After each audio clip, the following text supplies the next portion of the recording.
மாலை வணக்கம். இது அழகு தமிழ் கவிதை கழகம். என் உறவுகளே, இன்று ஒரு காட்சியை நான் சந்திக்க நேரிட்டது வலைதளத்தில்.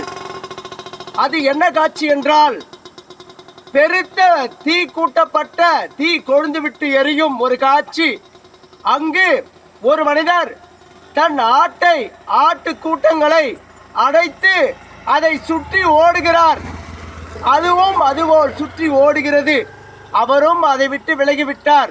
அது நிற்காமல் ஒன்றோடு ஒன்றாய் பின்னி பிணைந்தபடி சுற்றி கொண்டே இருக்கின்றது. அதுதான் ஒற்றுமையின் பலம். என் உறவுகளே, வாழ்வியலில் அதுவும் ஒன்றுதான் உதாரணங்களாக எடுத்துக்கொள்ள வேண்டும்.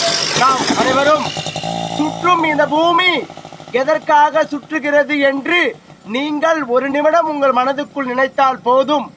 ஒற்றுமை என்னும் அகங்காரம் நமக்குள் ஓங்காரமாய் ஒருபொழுதும் இருக்கும் நிலை செய்து கொள்ள வேண்டும். ஒற்றுமை இல்லாத போனால் இந்த உலகில் எந்த ஒரு உயிரினமும் வாழ்வதற்கு இங்கு இடமில்லாத போகிவிடும். என் உறவுகளே, ஒற்றுமையின் பலம் என்று நாம் உணர்தல் வேண்டும். ஒற்றுமையே பலம்தான்.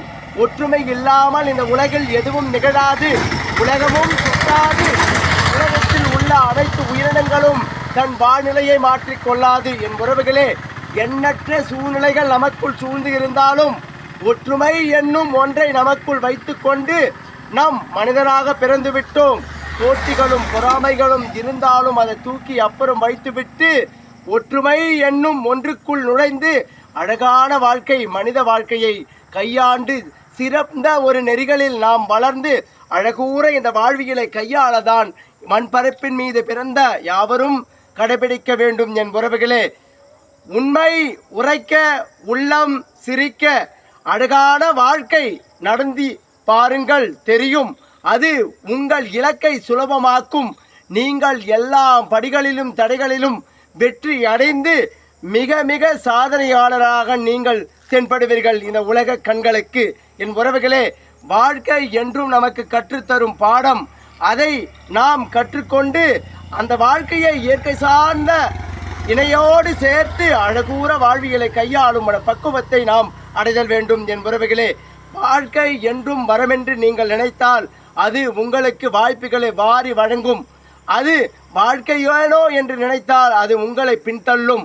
என் உறவுகளே, மனதுக்குள் எப்பொழுதும் ஆணித்தரமான ஒன்றை நீங்கள் வளர்த்து கொள்ள வேண்டும். என்னால் முடியும், இந்த உலகத்தில் எதையும் ஜெயித்து வாழ்ந்துவிட என்னால் முடியும் என நீங்கள் நினைப்பதுதான் உங்கள் வாழ்க்கை, அதுதான் உங்கள் வாழ்க்கை என நினைத்து அழகூற இந்த வாழ்வியலை